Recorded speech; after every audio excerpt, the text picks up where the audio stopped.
মুসলমান আউলিয়া নগরবাসী খুব মনোযোগ দিবেন। এরপরের অংশে আমার আল্লাহ বলেন আল্লাযীনা আমানু ওয়া কানু ইয়াত্তাকুনা লাহুমুল বুশরা ফিল হায়াতিদ দুনিয়া ওয়া ফিল আখিরাহ।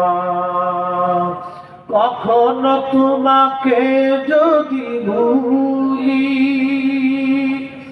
হেদায়েতের আলো জেলে নিয় কষ্টুলি, ঠাই দিও প্রিয়তম অগমহিয়া।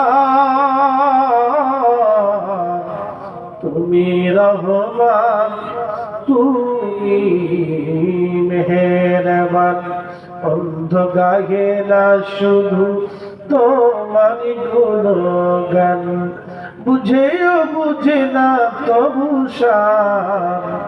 তুমি রহমান, তুমি মেহেরবান।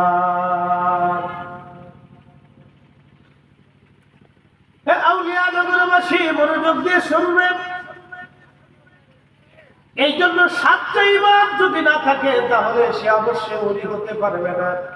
ওলি হওয়ার জন্য প্রথম শর্ত আকিদা আহলে সুন্নাত।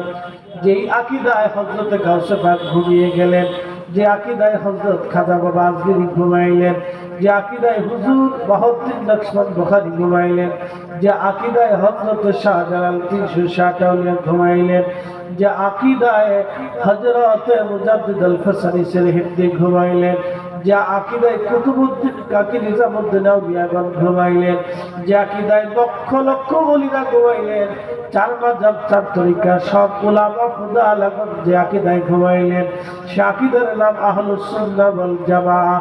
আহলে সুন্নাত ওয়াল জামাত, সেই আহলে সুন্নাত ওয়াল জামাত ছাড়া কোনো মা ওলির জন্ম দিতে পারে নাই। এই আকিদা ছাড়া কোনো ওলি হতে পারে না, কোনো ওলি হবেও না, হতেও পারে নাই। কিয়ামত পর্যন্ত চেষ্টা করলে ওলি হতে পারবে না, ওলি হতে পারবে না, ওলি হতে পারবে না।